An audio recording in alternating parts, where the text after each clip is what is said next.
بھائی کیا ہو گیا ہے؟ تب کیوں رہا ہے؟ تیری گرل فرینڈ نہیں تو مجھے دے دے، میرے پاس بہت جگہ اویلیبل ہے۔ ذوالنون اسامہ نے آنکھ ونک کر کے کہا۔ وہ مہران کے لاکھ اشارے کے باوجود بھی سمجھ نہ پایا تھا کہ وہ کیا کہنا چاہتا تھا۔ میں نے ایسا بغیرہ شوہر آج تک نہیں دیکھا جو اپنی بیوی کو کسی اور کے ساتھ اس کے سامنے منسوب کرے۔ مجھے افسوس ہے کہ میں اس جیسے شخص کی بیوی ہوں اور اتنے سال اس بے مہر کے نام پر بیٹھی رہی۔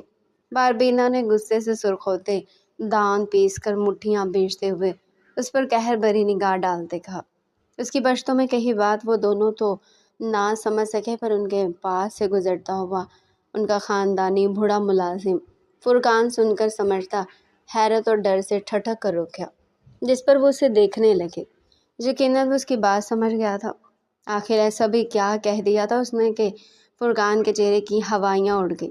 کمرہ ان کو اپنی باتیں سمجھتے نہ دیکھ وہ غصے سے کمرے کے بارے میں دریافت کر گئی، جس پر مہران ذوالنون اسامہ کو قہر بھری نظروں سے دیکھتا اس لڑکی کو اپنی سنگت میں لے جا چکا تھا وہاں سے۔ ہائے رکو فرقان، وہ لڑکی ابھی کیا کہہ کر گئی اور کس زبان میں؟ بتاؤ مجھے۔ فرقان جو اپنی جان بچا کر جانے کے در پر تھا، ذوالنون اسامہ کی بات پر تھوک نگلتے رکا اور پلٹا۔ اب وہاں سے بچ کر جانے کا کوئی راستہ نہیں بچا تھا۔ یقیناً وہ ذوالنون اسامہ کو بتاتا تو انتہائی غضبناک ہو جاتا۔ میں تم سے پوچھ رہا ہوں فرقان، جواب دو مجھے۔ وہ دان پیستے بولا تو وہ گنگناتے ہوئے کہنے لگا، اس سے کیا پوچھتے ہو، ہم بتا دیتے ہیں۔ دادا صاحب پیچھے سے آتے طنزیہ مسکراتے ہوئے بولے تو وہ حیرت کے جھٹکے سے پلٹا۔ بھلا یہ یہاں کیسے؟ یہ تو وہیں تھے۔ وہ لڑکی جو بھی یہاں سے گئی وہ کوئی اور نہیں بلکہ تمہاری بیوی تھی۔ ان کی بات پر ذوالنون اسامہ کی ہستی زلزلوں کی زد میں آ گئی۔ اتنی جان لیوا حتی خوبصورت لڑکی اس کی بیوی تھی؟ باربینا جتنے سالوں سے اس کے نام پر بیٹھی تھی، وہ کوئی موٹی بھدی عورت نہیں بلکہ خوبصورت دوشیزہ تھی۔ وہ یکٹک خواب کسی کیفیت میں اس جگہ کو دیکھے جہاں سے باربینا گئی تھی، مگر اپنے دادا کی اگلی بات پر وہ ہوش کی دنیا میں واپس آیا تھا۔ اور وہ تمہیں یہ کہہ کر گئی ہے کہ میں نے ایسا بغیرہ شوہر آج تک نہیں دیکھا جو اپنی بیوی کو کسی اور کے ساتھ اس کے سامنے منسوب کرے۔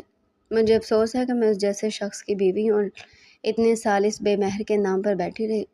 جیسے جیسے وہ دادا کی بات سنتا جا رہا تھا ویسے ویسے اتنی ہی تیزی سے اس کا منہ لال ہوتا جا رہا تھا۔ 2 کی ان پڑھ گنواٹ جاہل لڑکی اسے اتنا سب کچھ سنا گئی تھی اور وہ سمجھ ہی نہیں پایا تھا، اور اب جب سمجھ میں آیا تھا تو وہ وہاں سے جا چکی تھی۔ یقیناً اگر وہ یہاں ہوتی تو وہ اس کا برا حشر کر دیتا۔ ہاؤ ڈیئر شی! اس کی جرت کیسے ہوئی ذوالنون اسامہ کو اتنا سب کچھ سنانے کی ہے؟ کیا اس کی اوقات ہے؟ وہ غصے سے پھنکارتا ہوا بولا۔ اس کا بس نہیں چل رہا تھا کہ اپنے ہاتھوں سے اس کی جان لے لیتا جا کر۔ یہ سب آپ کی وجہ سے ہوا ہے دادا، سب آپ کی وجہ سے ہوا ہے۔ اگر آپ اس کو میری زندگی میں شامل نہ کرتی تو اس لڑکی کی اتنی جرت نہ ہوتی کہ وہ ذوالنون اسامہ کو اتنا سب کچھ سنا جاتے۔ وہ ہوتی کون ہے مجھے بغیرت کہنے والی؟ اگر میں اتنا ہی بغیرت تھا تو اس نے مجھ سے شادی ہی کیوں کی؟ یہ اس نے اچھا نہیں کیا۔ اس کی ایک ایک بات کی سزا میں اب اس کو دوں گا اور آپ کچھ نہیں کر پائیں گے کیونکہ وہ میری بیوی ہے۔ وہ دانت پیس پیس کر بہت ہذیانی انداز میں بولا تو اس کے دادا اس کو دیکھ کر رہ گئے۔ تمہیں اس کی کہی ہوئی باتوں سے مرچیں لگ رہی ہیں، مگر کیا تم یہ نہیں جانتے کہ وہ ایک ایک بات درست کہہ کر گئی ہے؟ شاید اسی لیے تمہیں اتنی جلن ہو رہی ہے کہ وہ ایک ہی لمحے میں کیسے تمہیں اندر تک پہچان گئی۔ وہ لڑکی تمہیں اور کیا کہہ سکتی ہے جس کا اپنا شوہر اس کو کسی دوسرے مرد کے ساتھ منسوب کر رہا ہے؟ تمہیں تو یہ کہنے سے پہلے ڈوب کر مر جانا چاہیے تھا شرم سے، مگر تم زندہ سلامت سامنے کھڑے ہو۔ مجھے افسوس ہے کہ تم میرے پوتے اور میں تمہاری پرورش اچھی طرح نہ کر پایا۔ یہ کہتے ہوئے وہ اسے تعصب سے دیکھتے وہاں سے جا چکے تھے، جبکہ وہ غصے سے پاگل ہوتا ہاتھ میں موجود شیشے کا گلاس غصے سے توڑ گیا کہ چھناکے سے کانچ کے ٹکڑے اس کے ہاتھ میں ٹوٹ کر پیوست ہوتے چلے گئے۔ باربینا تمہیں تو ذوالنون اسامہ کسی طور نہیں چھوڑے گا۔ تیار رہنا آج رات کے لیے، تمہاری اکڑ توڑ کر اپنے قدموں میں نہ دیتی تو میرا نام بھی ذوالنون اسامہ نہیں۔ وہ باقی کا بچہ گلاس نیچے پھینکتے بولا تو محفل میں سناٹا چھا گیا۔ Party over! وہ غصے سے درست لہجے میں کہتا اپنی ٹائی نوچ کر وہیں پھینکتا باہر چلا گیا تھا۔ باربینا سے آ کر بدلہ لینے کا سوچتا وہ جا چکا تھا اور پیچھے مہمان بھی حیرت زدہ سے نکلتے چلے گئے۔ انہوں نے پہلی بار ذوالنون اسامہ کا یہ روپ دیکھا تھا جو کسی سخت گیر ظالم جابر سے کم نہیں لگ رہا تھا۔ آہستہ آہستہ محفل برخاست ہونے لگی، جسے کمرے میں کھڑی باربینا سرد نگاہوں سے دیکھ رہی تھی۔ بھابھی آپ پریشان نہ ہو، اسامہ ایسا نہیں تھا، باوقت اور حالات نے اسے ایسا بنا دیا۔ مہران جھجک کر اس کے چہرے کے اترے رنگ دیکھ کر اسے سمجھانے کی کوشش کرتا بولا، تو وہ اذیت سے مسکرا دی اور ہاں میں سر ہلا دیا۔ مہران نے فرقان کو سب سمجھا دیا تھا اور اسی باربینا کا خیال رکھنے کا کہا تھا اور اس کی بیٹی کو بھی بلوانے کا کہا تھا جو ہر وقت باربینا کے ساتھ رہتی۔ باربینا زیرک نگاہوں سے مہران کا جائزہ لے رہی تھی۔ یقیناً وہ ذوالنون اسامہ کا بیسٹ فرینڈ تھا اور ایک اچھا انسان بھی، یہ وہ کم وقت میں جان گئی تھی۔ اچھا میں اب چلتا ہوں بھابھی، کچھ بھی چاہیے ہو تو فرقان کو بتا دیجیے گا اور یہ میرا نمبر ہے، سیو کر لیجیے گا۔ اگر اسامہ آپ سے کوئی بدتمیزی کرے تو بس ایک کال کیجیے گا، فوراً اس کے کان کھینچنے حاضر ہو جاؤں گا۔ وہ سینے پر ہاتھ رکھ کر بولا، تو وہ مسکرا دی۔ وہ جانے کے لیے پلٹا تو وہ بولی، اس کی بات پر وہ ٹھٹک کر پلٹا اور سر کھجا کر بولا، میں کچھ سمجھا نہیں بھابھی، کیا کہا آپ نے؟ اس کی بات پر فرقان مسکرایا اور بولا، مہران بیٹا وہ کہہ رہی ہے شکریہ، تم ایک اچھے انسان ہو مہران۔ ان کے کہنے پر مہران نے تشکر سے اسے دیکھا، وہاں سے نکلتا چلا گیا، جبکہ باربینا اب خود کو ذوالنون اسامہ سے جنگ کے لیے تیار کر رہی تھی، کیونکہ وہ جانتی تھی وہ کسی بھی لمحے اس کی باتوں کا بدلہ لینے کے پاس اس کے پاس آنے والا تھا، اور وہ تیار تھی۔ رحمان امید کا فون اٹھا چکا تھا اور اٹھاتے ہی وہ نقلی ٹسوے بہانے لگا تھا۔ امید میری بہن، مجھے بچا لو، مجھے تمہارے علاوہ کوئی نہیں بچا سکتا، میں برا پھنس چکا ہوں، پلیز میری مدد کرو اور بابا کو مت بتانا۔ وہ فون اٹھاتے ہی اپنی جھوٹی درد بھری آواز میں شروع ہو چکا تھا، جسے سن کر امید کے ہاتھ پاؤں پھول گئے تھے۔ اب ایسا بھی کیا کر بیٹھا تھا وہ؟ رحمان میری بات سنو، مجھے بتاؤ تو صحیح ہوا کیا ہے؟ جب تک مجھے پتہ نہیں چلے گا میں مسئلے کا حل کیسے بتاؤں گی؟ تم جلدی بتاؤ مجھے کیا ہوا ہے، تمہاری آواز سے مجھے پریشانی ہو رہی ہے۔ امید نے سر پکڑتے ہوئے کہا، امید بزنس میں مجھے نقصان ہو گیا تھا اور اب یہ لوگ مجھے مار دیں گے، یہ پوری طرح مجھ پر قابض ہو چکے ہیں، انہوں نے مجھے چاروں طرف سے گھیر لیا ہے، یقیناً یہ میری جان لے لیں گے۔ رحمان یہ تم کیا کہہ رہے ہو؟ کیا تم پاگل ہو گئے ہو؟ ایسا کیسے کر دیا تم نے؟ اور کون لوگ ہیں یہ مجھے صحیح صحیح بتاؤ۔ امید کا سر پھٹ جانے کے در پر تھا، آخر کس مصیبت میں جا پھنسا تھا یہ؟ مجھے کچھ سمجھ نہیں آ رہا امید، اگر تمہارے پاس تھوڑے پیسے ہیں تو لے کر پلیز پاکستان آ جاؤ، مجھے تمہاری مدد کی ضرورت ہے، اور پلیز بابا کو مت بتانا، وہ یہ سنیں گے تو ان کی طبیعت اور بگڑ جائے گی۔ وہ جانتا تھا امید اس کی التجا بھری آواز سن کر ضرور مان جائے گی، اگر اس کے لیے نہیں تو اپنے بابا کے لیے ضرور مان جائے گی، اس لیے اس نے ان کا نام لیتے ہوئے اسے ایموشنل بلیک میل کیا تھا۔ اف رحمان، اف میں تمہارا کیا کروں، کہاں جاؤں، پتہ نہیں کن لوگوں میں پھنس گئے ہو۔ تم فکر مت کرو، میں کچھ نہ کچھ کرتی ہوں، کچھ پیسوں کا بندوبست کر کے میں کل ہی وہاں کے لیے نکلتی ہوں۔ آنا کہاں ہے، تم بس مجھے ایڈریس بھیج دو۔ اپنے مطلب کی بات آتے دیکھ رحمان کی آنکھیں چمکی تھیں، اسے قربانی کے لیے بکرا مل چکا تھا، اس لیے وہ فوراً سے اپنا ایڈریس لکھوانے لگا۔ اس سے دو چار اور باتیں کر کے رحمان نے فون بند کر دیا تھا اور کھلکھلا کر ہنسنے لگا تھا، میں بچ گیا، میں بچ گیا، اب یقیناً وہ لوگ میری جان نہیں لے پائیں گے، کیونکہ میرے پاس منی کرنے کے لیے میری بہن جو موجود ہے۔ وہ شادرانہ انداز میں بولا تھا۔ اس نے ایرم بیگم کو سب حقیقت سے آگاہ کر دیا تھا۔ انہوں نے اسے لاکھ لتاڑا تھا، مگر انہیں بھی قربانی کے لیے امید ہی نظر آئی تھی، جس میں وہ اس کا پورا ساتھ دے رہی تھی۔ میں اسے ہاتھ پر ہاتھ رکھ کر نہیں بیٹھ سکتی، مجھے مدد کے لیے جانا ہوگا، بابا کو میں کسی بھی بات کے بارے میں آگاہ نہیں کر سکتی، مجھے خود ہی پاکستان جانا ہوگا پیسے لے کر، مگر ان کے پاس کسی کو چھوڑ کر جاؤں، مجھے مصطفیٰ سے ملنا ہی ہوگا۔ وہ خود سے کہتے ہی ہاسپٹل سیدھا آفس روانہ ہوئی تھی، یقیناً مصطفیٰ آفس میں ہی ہوگا۔ آدھے گھنٹے کے اندر اندر وہ آفس پہنچ چکی تھی، اب بس اسے اندر جانا تھا اور مصطفیٰ کے کیبن میں اس سے بات کرنی تھی۔ اسے آفس کے اندر آتے دیکھ نور کی دوست فوراً نور کو بتانے کے لیے بھاگی تھی اور اس نے فوراً نور کو جا کر بتایا۔ نور کو اسی پل کا انتظار تھا، آج وہ اس سے پورا بدلہ لے سکتی تھی، اس لیے وہ مصطفیٰ کے پیچھے گئی جو ابھی اپنے باس والے روم میں گیا تھا۔ یقیناً امید یہاں نہیں تھی تو وہ اپنا وہی روم یوز کر رہا تھا۔ نور کو بے دھڑک اندر آتے دیکھ مصطفیٰ حیرت سے پلٹا، بھلا اس کا یہاں کیا کام؟ اور وہاں آنے سے پہلے اپنی دوست کو اشارہ کر رہی تھی کہ وہ امید کو اسی کمرے میں بھیج دیں۔ اس کے کہے کے مطابق امید مصطفیٰ سے ملنے اس کمرے میں آنے لگی تھی۔ جب اندر سے آتی آوازوں پر وہ ٹھٹک کر باہر ہی رک گئی تھی۔ تم یہاں کیا کر رہی ہو؟ تمہیں اندر آنے کی اجازت کس نے دی؟ مصطفیٰ درست لہجے میں بولا تو نور کھلکھلا کر ہنستی تھی۔ مصطفیٰ، اظہار محبت تو میں تم سے کر ہی چکی ہوں، اور آج کے دن میں تمہیں یہاں اپنا آپ پیش کرنے آئی ہوں۔ کیا قبول ہوں میں تمہیں؟ وہ بڑے عیارانہ انداز میں کہتی ہوئی اس کے قریب آئی اور اس کے ماتھے سے ہونٹ تک انگلی کی لکیر کھینچتے ہوئے بولی۔ تو وہ غصے سے آگ بگولا ہوتا اس کا ہاتھ جھٹک گیا تھا۔ بے حیا لڑکی، تم اپنے ہوش میں تو ہو؟ یہ کیا کر رہی ہو تم؟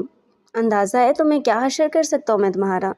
وہ ازہدے کی طرح پھنکار رہا تھا۔ مصطفیٰ، اب میرے سامنے تو یہ ناٹک مت کرو۔ میں امید تھوڑی ہوں جس کے سامنے تم جھوٹ بولتے جاؤ اور میں یقین کرتے چلے جاؤں۔ میں تمہاری حقیقت سے واقف ہوں کہ تم کوئی عام انسان نہیں، بلکہ اس آفس جہاں ہم لوگ کھڑے ہیں نا اس کے مالک ہو تم کوئی عام ورکر نہیں، کوئی غریب نہیں، بلکہ کروڑوں کے مالک، اور تم نے یہ سب امید سے چھپایا۔ اس کے بعد پر وہ اس کے بازو دبوچ کر اسے دیوار سے لگا گیا۔ جس نے بتایا تمہیں یہ سب؟ بتاؤ، کس نے بتایا؟ اگر تم نے ایک بھی لفظ جھوٹ کا کہا تو یہیں کھڑے کھڑے تمہاری جان نکال دوں گا۔ اس کے بازو کو اتنی زور سے دبوچ کر بولا کہ وہ درد کے باوجود ہنس پڑی تھی، مگر باہر کھڑی امید کی ہستی ضرور زلزلوں کی زد پر آ گئی تھی۔ اس کے قدم لڑکھڑائے تھے اتنے بڑے دھوکے پر جو اس کے محبوب نے اسے دیا تھا۔ مجھے کون بتائے گا؟ یہ باتیں تو خود میں نے تمہارے منہ سے سنی تھی۔ سچ بتانا، امید کو بھی تم حاصل کرنے کے لیے اسے جھوٹ بول رہے ہو نا؟ اور جب وہ تمہاری ہو جائے گی تو یقیناً تم بھی باقی امیرزادوں کی طرح اس کو استعمال کر کے پھینک دو گے۔ یہی سچ ہے نا تمہارا؟ وہ اسے چھیڑتے ہوئی بولی تو وہ رکھ کر اس کے منہ پر تھپڑ مار چکا تھا، جس پر وہ لڑکھڑا کر نیچے گری تھی اور خون کی بوند اس کے ہونٹوں سے بہہ نکلی تھی۔ مجھے مارنے سے حقیقت نہیں بدلے گی مصطفیٰ۔ تم ایک دھوکے باز ہو اور امید کو دھوکہ دے چکے ہو، اور یقیناً وہ تمہاری سچائی سے واقف ہو چکی ہے اب تک۔ وہ دروازے کی طرف دیکھتی بولی جہاں مصطفیٰ نے فوراً پلٹ کر دیکھا تھا۔ امید وہاں بے یقینی کے سمندر میں ڈولتی ہوئی سے آنسو بھری آنکھوں سے دیکھ رہی تھی۔ امید؟ اس کے لبوں سے ہلکی سی سرگوشی نکلتے ہوا میں تحلیل ہوئی تھی۔ امید، میری بات سنو، جو تم نے سنا وہ پورا سچ نہیں ہے۔ اس کی طرف بڑھتے ہوئے بولا تو امید بے یقینی سے نفی میں سر ہلاتے ہوئے پیچھے کی طرف قدم اٹھانے لگی تھی اور اچانک وہاں سے بھاگی تھی، جبکہ مصطفیٰ نور کو قہر بری نظروں سے دیکھتے ہوئے اسے واپس آ کر نمٹنے کا سوچتا ہوا امید کے پیچھے بھاگا تھا۔ پورا آفس اسے دیوانہ وار امید کے پیچھے بھاگتے ہوئے دیکھ رہا تھا، جو رکنے کا نام ہی نہیں لے رہی تھی۔ اسے بار بار پکار رہا تھا، مگر وہ اپنے کانوں پر ہاتھ رکھ کر اس کی آواز کو کہیں دفن کر دینا چاہتی تھی، مگر ایسا ممکن نہ تھا۔ امید، میری بات تو سنو، تم کہاں جا رہی ہو؟ تمہیں اپنی پوری بات سنائے بغیر میں یہاں سے ہلنے تک نہیں دوں گا۔ بس ایک دم جھٹکے سے پکڑتے ہوئے دیوار کے ساتھ ٹکراتا ہوا اس کے ارد گرد اپنے بازو حائل کرتے ہوئے بولا تاکہ وہ وہاں سے کہیں بھاگ نہ جائے، جس پر امید نے بھی اسے سرخ ہوتی قہر بری نظروں سے دیکھا تھا۔ اتنا بڑا دھوکہ دے کر وہ شخص اسے کیا بتانا چاہتا تھا؟ وہ کون سا جھوٹ گھڑنا چاہتا تھا جس وہ پاگل کملی لڑکی یقین کر لی تھی؟ اور کون سا جھوٹ بولنا چاہتے ہو مصطفیٰ، جس پر مجھے یقین کرنا ہوگا؟ اتنی دیر سے تم جھوٹ ہی تو بولتے آئے ہو، اور میں پاگل پیار میں اندھی لڑکی تمہاری ہر ایک بات کو سچ مانتی آئی ہوں۔ مجھے کیا پتا کہ کب تم جھوٹ بول رہے ہو اور کب تم مجھے پاگل بنا رہے ہو؟ میرا قصور کیا تھا آخر جو تم نے اتنا بڑا مجھے دھوکہ دیا؟ اور اب بھی تم دھوکہ دینے کے بعد میری آنکھوں میں آنکھیں ڈال کر کہہ رہے ہو کہ مجھے تمہاری بات سننی پڑے گی، تو یہ تمہاری غلط فہمی ہے۔ وہ ایک ایک لفظ دان پیستی ہوئی لرزتے لبوں سے درست لہجے میں اس کی آنکھوں میں آنکھیں ڈال کر بولی تھی کہ مصطفیٰ اس کے لہجے پر ششدر رہ گیا تھا۔ یہ تو وہ امید ہی نہیں تھی جسے وہ جانتا تھا۔ کیا اس کی محبت اس سے دور ہو جائے گی؟ یہ سوچ ہی اس کے لیے سہانے روح تھی۔ امید، میری بات سنو، میری غلطی صرف اتنی ہے کہ میں نے تم سے یہ چھپایا کہ میں ایک امیر خاندان کا لڑکا ہوں۔ میں تم سے جھوٹ نہیں بولنا چاہتا تھا۔ پہلی نظر میں تم سے محبت ہو گئی تھی، تمہارے قریب آنا چاہتا تھا، لیکن تم کسی بھی امیر شخص کے قریب تک نہیں بھٹکتی تھی، تو بھلا مجھے پھر کیسے اپنے پاس آنے دیتی؟ میرا یقین کرو، میں اپنے دل کے ہاتھوں مجبور تھا۔ اگر مجھے اس بات کا ڈر نہ ہوتا کہ تم مجھے ٹھکرا دو گی تو میں کبھی تم سے یہ جھوٹ نہ بولتا۔ اسی جھوٹ پر تو میں پشیمان ہوں۔ پلیز مجھے غلط مت سمجھو، تم سے دور نہیں رہ سکتا میں، یقین کرو میرا۔ اس کے ہاتھ تھامتے اسے کسی بھی طرح یقین دلانا چاہتا تھا، جس کی آنکھوں میں صرف بیگانگی تھی اور کچھ نہیں۔ اس شخص پر یقین کرنے کا کہہ رہے ہو تم مجھے، جو مجھے شروع سے ہی دھوکہ دیتا آیا ہے، جس نے ہمارے رشتے کی بنیاد ہی جھوٹ پر رکھی۔ تم مجھے اس شخص پر یقین کرنے کا کہہ رہے ہو؟ نہیں کرتی میں تمہاری کسی بھی بات کا یقین۔ تمہارا وہ ہر لفظ، تمہاری وہ آنکھیں، تمہارا وہ پیار دکھانا، پیار جتانا، سب کچھ جھوٹ تھا مصطفیٰ، سب کچھ جھوٹ۔ اتنا بڑا دھوکہ تو مجھے میرے باپ نے نہیں دیا جتنا بڑا دھوکہ تم نے مجھے دیا ہے۔ تم نے مجھے اتنے ٹکڑوں میں توڑا ہے کہ میں اب جڑنے کے قابل بھی نہیں رہی۔ میرے پیچھے مت آنا، جا رہی ہوں میں۔ اسے دھکا دیتے ہوئے وہاں سے جاتی ہوئی بولی تو ایک بار پھر مصطفیٰ نے اسے بیچ راستے میں ہی پکڑا تھا۔ کیا میری محبت، میری ریاست، میری الفت تمہارے لیے کوئی معنی نہیں رکھتی؟ اگر تمہارے لیے معنی رکھتا تو صرف یہ جھوٹ، ان سب میں میں کہاں ہوں؟ کیا تمہیں ایک بار بھی یقین نہیں میرے ان جذبات پر جو میں صرف تم پر لٹاتا آیا ہوں؟ وہ نم آنکھوں سے اس کی طرف دیکھتا ہوا بولا تو وہ اسے نظریں چرا گئی تھی۔ نہیں، اس کے یک لفظی جواب نے مصطفیٰ کو بھی توڑ کر رکھ دیا تھا، بالکل ویسے ہی جیسے اس کے جھوٹ نے امید کو توڑا تھا۔ ٹھیک ہے، نہیں آؤں گا میں تمہارے پیچھے۔ اگر تمہاری انائی عزیز ہے تو وہی مبارک تمہیں۔ یاد رکھنا ایک مصطفیٰ بھی تھا جو مر گیا تمہارے پیار میں۔ وہ یہ کہتا وہاں سے جا چکا تھا، اسے تنہائیوں کے بھنور میں اکیلا چھوڑ کر۔ امید پوری کی پوری ٹوٹ کر رہ گئی تھی۔ مصطفیٰ کی کہی آخری بات نے جیسے امید کے قدم زمین سے زنجیر کیے تھے۔ اس کی سانس سینے میں اٹکی تھی۔ بے شک مصطفیٰ نے اسے دھوکہ دیا تھا، سچ چھپایا تھا، مگر وہ اس بات کو مان ہی نہیں سکتی تھی کہ اس کا اپار دکھاوا ہے، یا پھر وہ امیر کبیر شخص اسے عیاشی کے لیے استعمال کر رہا تھا۔ لیکن وہ پیچھے بھی نہیں پلٹ سکتی تھی، اسے آج جانا تھا ہر حال میں۔ وہ تو مصطفیٰ کا ساتھ چاہتی تھی، مگر وہ یہ نہیں جانتی تھی کہ وہ اس کا ساتھ آج ہمیشہ ہمیشہ کے لیے کھو دے گی۔ وہ تو منانے آئی تھی مصطفیٰ کو، اس کے ساتھ چلنے کے لیے، اس کے باوجود کہ وہ پاکستان سے کتنی نفرت کرتا ہے، جس نے اس کا سب کچھ چھین لیا۔ مصطفیٰ اپنا سب کچھ ہار گیا تھا، پاکستان میں تبھی ابروڈ آیا تھا، سب کچھ پیچھے دفنا کر، مگر امید کے لیے وہ کچھ بھی کر گزرتا یہ وہ جانتی تھی۔ لیکن جو اس نے سوچا تھا اسے سب کچھ الٹ ہو چکا تھا۔ وہ مصطفیٰ کو کھو چکی تھی اور یہ اذیت اسے جینے نہیں دے رہی تھی۔ وہ ٹوٹتے بکھرے وجود کو اکٹھا کرتے گاڑی میں بیٹھی، جہاں اب اس کی منزل ایئرپورٹ تھی جس سے وہ پاکستان جانے والی تھی۔ لیکن وہ یہ نہیں جانتی تھی کہ اسے اس کی بدقسمتی پاکستان بلا رہی تھی، جو اسے پوری طرح نگلنے والی تھی کہ وہ اپنے بچاؤ کے لیے ہاتھ پاؤں تک نہ مار پاتی۔ اسے عجیب وسوسوں نے گھیرا ہوا تھا، لیکن اس کا علم اسے تب بھی ہوتا جب وہ پاکستان کی سرزمین پر قدم رکھتے، جہاں اس کی جڑیں تھیں اور کئی ایسے راز مدفن تھے جو روح کو اندر تک چیر دیتے۔ باربینا اس وقت لمبے سے آرام دہ فراک میں موجود تھی، جو اس کے رہائشی علاقے کی لڑکیاں سوتے وقت پہنتی تھی۔ اس کا دماغ اس وقت سوچوں کی گردشوں میں تھا۔ اس سے پہلے کہ وہ سونے کے لیے بیڈ پر لیٹتی، ذوالنون اسامہ دندناتا ہوا اندر داخل ہوا تھا۔ ٹھا کی آواز سے دروازہ کھلتا دیوار کو جا لگا تھا، جبکہ وہ اسے اپنی قہر بھری نظروں میں لیے اس کی طرف خطرناک ارادوں سے بڑھا تھا۔ وہ فوراً سیدھی ہو کر کھڑی ہوئی تھی، مگر مجال ہے جو ایک قدم بھی اس نے ڈر کر پیچھے لیا ہو۔ سمندری آنکھوں میں اس وقت نیند کا خمار تھا، مگر وہ پھر بھی اپنی آدھ کھلی آنکھوں کو ذوالنون اسامہ کی سلگتی ہوئی آنکھوں میں ڈالے سینے پر ہاتھ باندھے اسے یک ٹک دیکھ رہی تھی کہ اب وہ اس کے ساتھ کیا کرنے کا ارادہ رکھتا ہے، اور اس کی یہی دیدہ دلیری ذوالنون اسامہ کی انتقام کی بھڑکتی ہوئی آگ میں اور تیل پھینکنے کا کام انجام دے رہی تھی۔ تو تم ہو میری انچاہی بیوی، وہ ایک ایک لفظ چباتا ہوا بولا تھا۔ مقصد صاف اس پر طنز کے تیر چلانا تھا، مگر باربینا کے تاثرات میں کوئی ہلچل نہ ہوئی۔ وہ بالکل سمندر کی طرح گہرے اور فی الحال ساکت تھے، جس پر ذوالنون اسامہ اور بےتاب ہوا تھا۔ تبھی ایک اور وار کیا تھا، اگر اتنا ہی بغیر شعور ہوں تو اب تک یہاں کیا کر رہی ہو میرے ساتھ؟ کیا تمہیں بھی باقی لڑکیوں کی طرح میری دولت کی ہوس ہے؟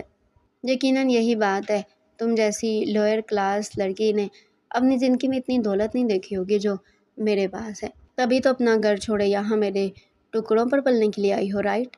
اس پر ایک کے بعد ایک طنز کے تیر نچھاور کرتا چلا گیا۔ وہ اپنی مقامی پشتو زبان میں بولی تھی، مجھے نہیں لگتا میری کسی بات کا آپ پر اثر ہوگا، اس لیے میں اپنے الفاظ ظاہر نہیں کرنا چاہتی۔ یہ سب اسامہ کے سر پر سے گزر گیا تھا۔ کیا کیا کہہ رہی ہو لڑکی؟ کیا تمہیں اردو نہیں آتی؟ اس کی بات پر باربینا نے گہرا سانس بھرا اور ادھر ادھر کاغذ کے لیے نگاہ دوڑانے لگی۔ جلدی اسے ڈریسنگ پر نوٹ پیڈ مل گیا۔ اس نے وہاں سے ایک پیپر لیتے ذوالنون اسامہ کے کوٹ سے پین کھینچا تھا اور اس پر اپنی کہی بات اردو میں لکھ کر اس کی آنکھوں کے سامنے کی۔ وہ جو اس کی اتنی بڑی جرأت پر حیران تھا، اس کے لکھے الفاظ پڑھنے لگا تو چہرہ لمحوں میں سرخ ہوا تھا۔ تم سمجھتی کیا ہو؟ کس بات کا غرور ہے آخر تمہیں؟ اس کے بعد ایک دم جھپٹ کر بولا کہ وہ درد سے لب بھینج کر رہ گئی۔ وہ آگ تھا تو وہ بھی پانی تھی۔ ایسا ٹھنڈا ٹھار جواب دیتی کہ وہ بجھ کر رہ جاتا۔ میں خود کو تمہاری بیوی سمجھتی ہوں۔ کیا اتنے جلدی بھول گئے؟ ابھی کل ہی شادی ہوئی ہے ہماری۔ وہ ایک دم اسے پیچھے کرتی پیج پر لفظ لکھتی دوبارہ اس کی آنکھوں کے سامنے کر کے۔ کمال کی جرأت رکھتی تھی وہ لڑکی۔ جہاں ساری لڑکیاں اس کی چاپلوسی کرتے نہیں تھکتی تھی، وہیں اس کی یہ کل کی بیوی عین اس کی آنکھوں میں نہ ڈر انداز میں دیکھتی دو بدو جواب دینے کی صلاحیت رکھتی تھی۔ یہی چیز ذوالنون اسامہ کی انا پر کاری وار کر رہی تھی بار بار۔ اس کا جواب پڑھ کر وہ تمسخر سے مسکرا دیا۔ تو بس اتنی شے اس بات پر مل رہی تھی کہ وہ اس کی بیوی تھی، ذوالنون اسامہ کی۔ ایک دم وہ اس کی لکھی بات پڑھ کر ہنس دیا اور بے ہنگم کہہ کے لگانے لگا، چھ بڑی اکڑ آ گئی ہے تم میں۔ صرف اس رشتے کے بلبوتے پر ماننا پڑے گا۔ میرا نام ہی ایسا کہ ہر کوئی چاہ کرے، مگر ڈیئر وائفی، اگر میں یہ نام تمہیں دے سکتا ہوں تو کسی بھی لمحے تم سے یہ نام چھین کر تمہیں طلاق یافتہ بنانے میں مجھے دیر نہیں لگے گی۔ میں جب چاہوں بلکہ ابھی ابھی کھڑے تمہیں طلاق دے سکتا ہوں۔ بولو، کیا بگاڑ لوگی میرا؟ وہ ایک دم دیوانہ لگ رہا تھا۔ کہیں سے بھی وہ سوبر معلوم ہی نہیں ہو رہا تھا۔ اس کے لب و لہجے سے صاف ظاہر تھا کہ وہ شخص صرف دوسروں کو اذیت دینا جانتا تھا۔ اس کے شفاف لفظوں پر باربینا کا چہرہ بس ایک لمحے کو سرخ ہوا تھا، جس کو ذوالنون اسامہ اپنی جیت سمجھا تھا۔ آپ اب چاہیں بھی تو مجھے طلاق نہیں دے سکتے، کیونکہ آپ دینا ہی نہیں چاہیں گے۔ کیا نکاح نامہ غور سے نہیں پڑھا آپ نے مسٹر ذوالنون؟ اس کی لکھی بات پڑھ کر ذوالنون اسامہ کا دل جیسے دک سے رہ گیا۔ آخر کہنا کیا چاہتی ہو تم؟ میں کیوں نہیں دے سکتا تمہیں طلاق؟ وجہ جان سکتا ہوں؟ اور اس سے نکاح نامے کا کیا تعلق؟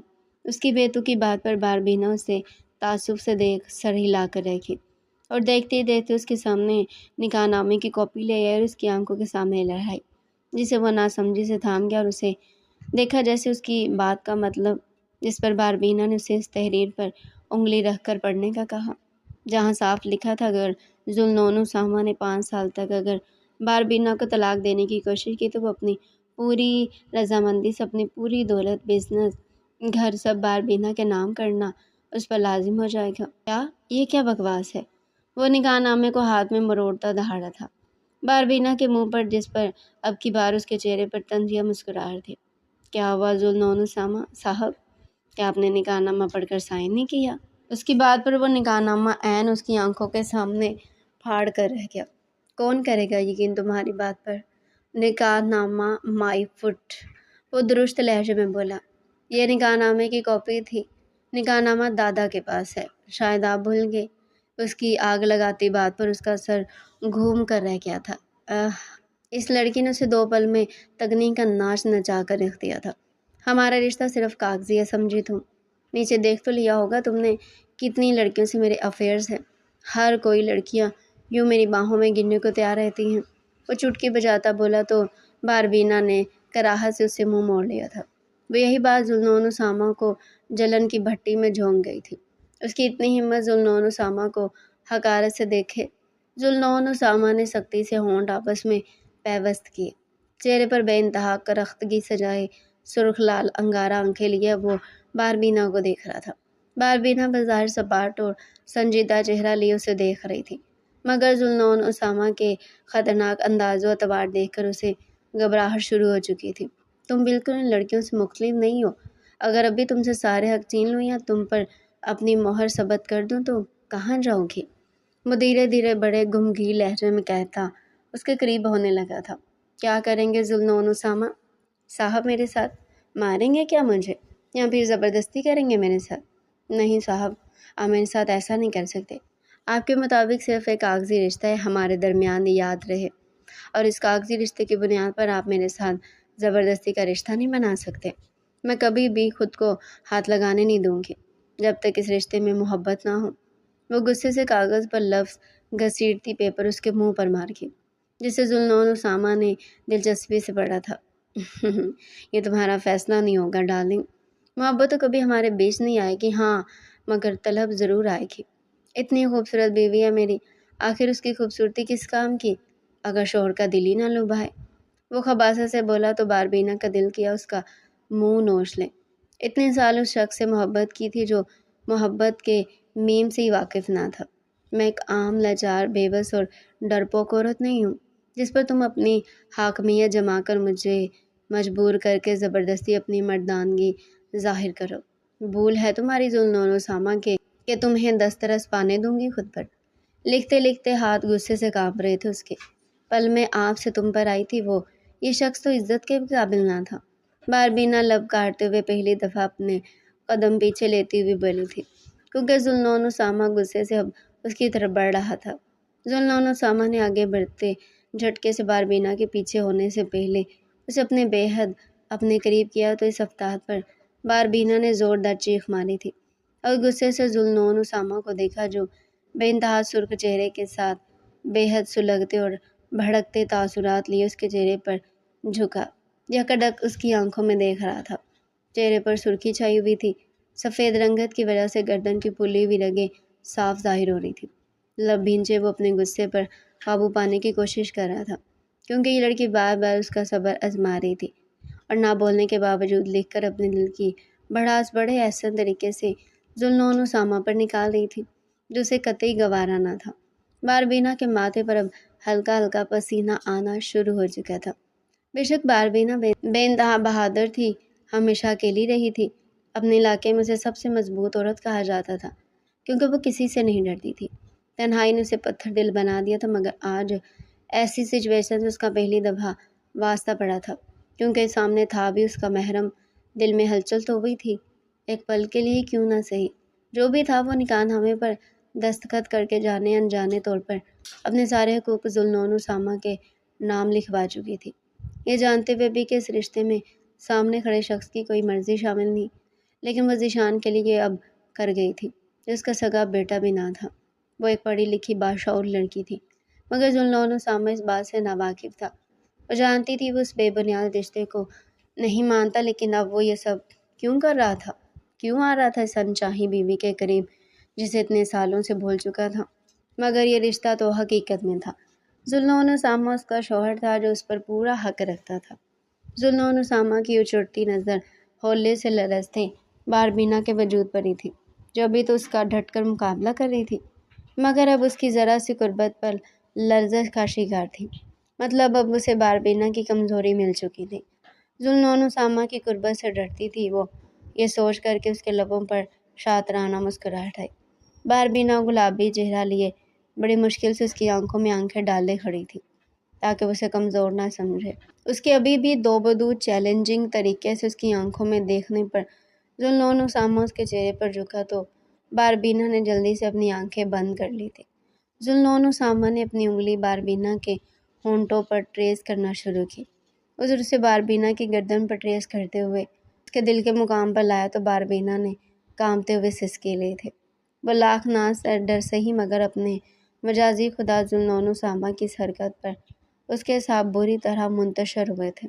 ذوالنون اسامہ باربینا کے اتنے قریب تھا کہ باربینا کو ذوالنون اسامہ کی گرم بھاپ چھوڑتی سانسوں سے اپنی سانسیں جھلستی ہوئی محسوس ہو رہی تھی۔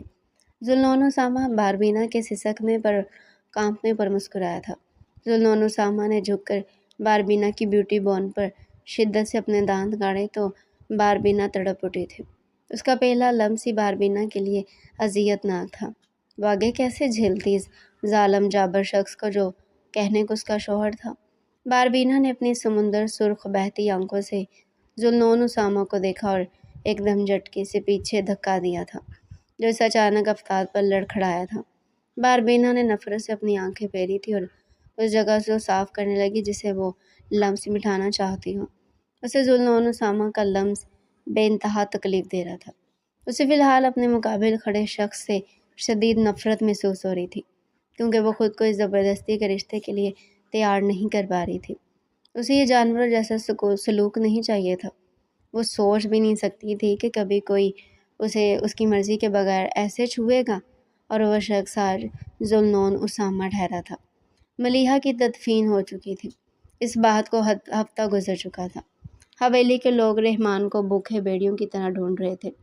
سوگ کے دن تو گزر چکے تھے، عمیر نے سب حویلی کی ذمہ داریاں خود پر لے لی تھی۔ وہ جرگے بھی سنبھال رہا تھا اور اپنے گھر والوں کو بھی، جو ملیحہ کی موت سے ٹوٹ چکا تھا۔ ایسے میں یارق شاہ آج اپنا دل بہلانے کو شکار پر نکلا تھا، جب اس کے سامنے آگے آتی گاڑی سے ہوا۔ امید جو پاکستان کی سرزمین پر کل قدم رکھ چکی تھی، آج اس گاؤں کی سڑکوں پر موجود تھی جہاں سے سلسلہ ٹوٹا تھا، مگر وہ یہ نہیں جانتی تھی کہ اس کی منزل اسے کہاں لے جا رہی تھی۔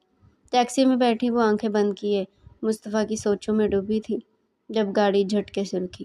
گاڑی ہٹا، آگے سے نظر نہیں آتا کہ یارق شاہ موجود ہے آگے، جسے دیکھ کر لوگ راستہ بدل لیتے ہیں۔ اس بزرگ ڈرائیور سے کسی کو ایسے بدتمیزی کرتے دیکھ وہ گاڑی سے اتری تھی اور یارق شاہ کے مدِ مقابل آئی تھی۔ لگتا ہے تمہیں کسی نے بڑوں نے لحاظ نہیں سکھایا۔ یارق شاہ جس بوڑھے کو کھا جانے والی نظروں سے دیکھ رہا تھا، نازک حسینہ کی آواز پر جھٹکے سے پلٹا، جس نے یارق شاہ کو بات کرنے کی جرأت کی تھی۔ اس نے اوپر سے نیچے تک امید کو دیکھا، جو بھیگی سٹائل شرٹ میں بھیگی جینز میں موجود تھی۔ اس کو دیکھ کر یارق شاہ کی آنکھوں میں چمک آئی تھی۔ لگتا ہے نئی ہو، یہاں کے اصولوں سے واقف نہیں۔ مجھے شکار کرنا ہٹ جاؤ، ورنہ آج شکار بدلنے میں مجھے دیر نہیں لگے گی۔ اس کے لہجے میں وارننگ تھی جو امید کو سلگا گئی۔ ٹو ہیل ود یور شکار، پہلے شکار کرنا سیکھ تو لو، مجھے نہیں لگتا تمہیں شکار کرنا بھی آتا ہوگا۔ اس کو سلگتی نگاہوں سے گھورتی بولی تو یارق شاہ دھیمی چال چلتے عین اس کے مدِ مقابل آیا تھا۔ سفید شلوار قمیض میں کندھوں پر بھوری شال لیے بھی وہ کسی حسینہ کا دل لوٹنے کی صلاحیت رکھتا تھا، مگر سامنے بھی امید تھی جسے وہ پہلی نظر میں ایک آنکھ نہیں بایا تھا۔ یارق شاہ نے اس کے کندھے پر اپنی بندوق کی نال رکھی۔ یارق شاہ کا نشانہ ایسا ہے کہ ہر شکار نشانے کی چاہ کرتا ہے۔ اس کی ذومعنی بات پر وہ اس کے بندوق کی نال کندھے سے لٹک کر 2 قدم اس کے نزدیک ہوئی۔ مگر میں شکار بننے سے زیادہ شکاری کو شکار بنانے میں ترجیح دیتی ہوں۔ کیا نام تھا تمہارا؟ ہاں، یارل ٹائپ سم تھنگ، اس لیے تم وڈیرے مجھے کمزور سمجھنے کی کوشش بھی نہ کرنا۔ اس کی آنکھوں میں دیکھتی نڈر لہجے میں اسے انگلی دکھاتی بولی تو وہ ایک جھٹکے سے اس کی انگلی پکڑ گیا۔ مگر وہ شکار بننے سے زیادہ شکاری کو شکار بنانے میں ترجیح دیتی ہوں۔ کیا نام تھا تمہارا؟ ہاں، یارل ٹائپ سم تھنگ، اس لیے تم وڈیرے مجھے کمزور سمجھنے کی کوشش بھی نہ کرنا۔ اس کی آنکھوں میں دیکھتی نڈر لہجے میں اسے انگلی دکھاتے بولی تو وہ ایک جھٹکے میں اس کی انگلی پکڑ گیا۔ آج تو کوئی پیدا نہیں ہوا جو یارق شاہ کو ایسی دھمکی دینے کی جرأت کر سکے۔ لیکن تم لڑکی، تم میں کوئی بات تو ہے۔ یارق شاہ اپنے نام پر زور دے کر بولے اور ہاتھ امید کے رخسار کی جانب بڑھایا تھا۔ جرأت بھی مت کرنا، میں تمہارے باقی شکاروں کی طرح نہیں ہوں۔ ہاتھ لگانے کی کوشش بھی کی تو چیر کر رکھ دوں گی۔ تمہارے لیے بھی یہی نصیحت ہے مسٹر وڈیرے، میری بات گھیرا باندھ لو۔ مجھ سے ایسی بات کرنے کی اجازت میں نے کسی کو نہیں، تم تو پھر غیر ہو سکے تو آئندہ مجھے دیکھ راستہ بدل لینا۔ اس کے منہ کے قریب ہٹتا ہاتھ جھٹک کر بولی تو اس کی جرأت پر اشش کر گیا۔ یہ پہلی لڑکی تھی جو اس کے ٹاکرے کی تھی۔ تمہاری پہلی اور سب سے بڑی غلطی یہ کہ تم میری نظروں میں آئی۔ دوسری، تم نے مجھ سے زبان لڑانے کی ہمت کی، اور تیسری اور آخری غلطی کہ تم یارق شاہ کی نظروں کو بھا گئی ہو۔ اب تم جہاں بھی چلی جاؤ، آنا تمہیں مجھ تک ہی ہوگا۔ وہ مغرور انداز میں مونچھوں کو تاؤ دیتا اپنی براؤن شال کا کونا جھٹک کر دوسرے کندھے پر ڈالتا بولا۔ اس کا یہ مخصوص انداز تھا جس پر وہاں کی لڑکیاں فریفتہ تھیں اور خوشی خوشی اس کی باندی بننے کے لیے تیار ہو جاتی تھی۔ مگر یہی تو بات ہے، وہ امید تھی سب لڑکیوں سے مختلف۔ اس کا یہی انداز امید کو ایک آنکھ نہیں بایا تھا۔ غلط فہمی ہے تمہاری۔ اس دنیا کی سرزمین پر تم آخری مرد بھی ہوئے تب بھی میں تمہیں منہ لگانا پسند نہیں کروں گی۔ کو جا کے تمہارے پاس آنا اور تمہارے ساتھ رہنا ناممکن۔ یہ کہتے وہ گاڑی میں بیٹھی اور شیشہ نیچے کرتے اسے ایک ہاتھ سے پیچھے ہٹنے کا اشارہ کیا۔ یارق شاہ کے قدم خود بخود پیچھے ہٹ گئے اور ڈرائیور وہاں سے گاڑی تیزی سے بھگاتا چلا گیا۔ کوئی لڑکی یارق شاہ کو حکم دے اور میں مان لوں، ارے ایسا پہلی دفعہ ہوا ہے اس زندگی میں۔ شیرنی، بہت جلد ہماری دوسری ملاقات ہوگی، مگر میرے کمرے میں میری ملکیت کی حیثیت سے یہ وعدہ ہے میرا، کیونکہ تم جیسی لڑکی یارق شاہ کی وقت گزاری کے لیے نہیں بلکہ شانہ بشانہ چلنے کے لیے ہے۔ وہ اپنی مونچھوں کو تاؤ دیتا پرسوچ انداز میں اپنی جیپ میں سوار ہوتا بولا۔ مصطفیٰ نے اگر امید کو شیرنی کے لقب سے نوازا تھا تو آج یارق شاہ نے بھی اسے پہلا خطاب شیرنی کا ہی دیا تھا، جس سے وہ یکسر انجان تھی۔ مغرور انسان۔ دولت ہر انسان کو مغرور بنا ہی دیتی ہے، چاہے وہ کتنی نیچ اور غلیظ کیوں نہ ہو، اور لگتا ہے یہی شخص کے ساتھ بھی مسئلہ ہے۔ دولت اور طاقت کا نشہ سر چڑھ کر بول رہا ہے اور اکڑ تو ایسی ہے جیسے سڑک اس کے باپ کی ہو۔ وہ دانت پیستے بڑبڑاتے ہوئے بولی جو ڈرائیور نے صاف سنا تھا۔ سڑک کیا پورے کا پورا گاؤں ان کے باپ دادا کا ہی ہے۔ ڈرائیور نے اس کے علم میں جیسے اضافہ کیا تھا جس پر وہ سیدھی ہو بیٹھی تھی۔ بیٹیا یہ آپ نے اچھا نہیں کیا، آپ کو اسے ایسی بات نہیں کرنی چاہیے تھی۔ ان کی آواز میں گھبراہٹ محسوس کر امید کو تشویش نے آن گھیرا۔ کیا کہنا چاہ رہے ہیں آپ؟ اور آپ کی آواز میں یہ ڈر کیسا ہے؟ جیسے کسی سے گستاخی کر دی ہو میں نے۔ وہ اچنبھے سے ان کے چہرے کے اتار چڑھاؤ دیکھ کر بولی، بیٹا بات ہی ایسی ہے، یہ کوئی عام لوگ نہیں بلکہ سخت گیر امیر کبیر وڈیرے ہے، یہاں تک کہ یہ پورا گاؤں اس شخص کے دادا کے قبضے میں ہے۔ کیا امیر کیا غریب، ہر کسی پر ان کے نام کی وحشت ہے۔ ہر کوئی ان سے پنگا لینے سے ڈرتا ہے کیونکہ ان سے پنگا لینے والا آج تک ملا نہیں، اور تو آج کل ان کے مزاج اور بگڑے ہوئے ہیں۔ وہ اٹکتے ہوئے بولے، ایسا کیوں؟ وہ تجسس کے ہاتھوں پوچھ بیٹھی۔ شہر کا ایک لڑکا ان کی بہن بھگا کر لے گیا اور اسے زیادتی کا نشانہ بنانے کے بعد یہاں گاؤں میں پھینک گیا۔ اس واقعہ گاؤں کے ایک کسان نے دیکھا تھا اور اس لڑکے کا پیچھا بھی کیا تھا، مگر وہ ان کی بہن کو بچا نہیں پایا، اور پھر ایک دن وہ ایک رات گزارنے کے بعد وہ لڑکا اس لڑکی کو استعمال کرنے کے بعد یہاں پھینک گیا۔ کہتے ہیں اس لڑکی کی لاش بہت بری حالت میں تھی، تب سے اس کے بھائی کتوں کی طرح شخص کو ڈھونڈ رہے ہیں جنہوں نے ان کی بہن کی عزت نوچ لی، اور عنقریب سننے میں آیا کہ انہیں پتہ چلا گیا ہے وہ شخص کون ہے۔ وہ سرسراتے ہوئے لہجے میں بولے، یہ تو بہت اچھی بات ہے نا کہ اس شخص کا پتہ چل گیا، اسے اس کے کیے کی سزا ضرور ملنی چاہیے۔ وہ غصے اور دکھ کی ملی جلی کیفیت سمیت بولی۔ اس کی بات پر وہ تعصب سے سر ہلا گئے۔ اگر ایسا ہوتا بیٹا تو کیا ہی بات تھی، مگر اس گاؤں کا ایک بہت پرانا رواج ہے کہ قتل کے بدلے زن یا دھن دے کر معاملہ رفع دفع کیا جا سکتا ہے۔ میں تو دعا کرتا ہوں شخص کی کوئی بیٹی یا بہن نہ ہو، کیونکہ اگر ایسا ہوا تو وہ اس لڑکی کو ونی میں دے دیں گے۔ وہ ناسمجھی سے انہیں دیکھنے لگی۔ یہ ونی کیا، اور وہ بھلا اس قاتل شخص کی جگہ اس کو سزا دینے کے بجائے اس کی بہن کو کیوں دیں گے بھلا؟ اسے سمجھ نہ آئی تو وہ پوچھ بیٹھی، بیٹا ونی اس رسم کو کہتے ہیں جس میں قاتل اپنی بہن یا بیٹی کو مقابل مقتول قبیلے کو بیچ دیتا ہے، یا یوں کہا جائے اس لڑکی کا سودا سامنے والے مقتول قبیلے سے کر دیا جاتا ہے۔ کبھی کبھار تو نکاح بھی ہو جاتا ہے، چاہے وہ بوڑھا ہو، نشئی ہو یا جیسا بھی ہو۔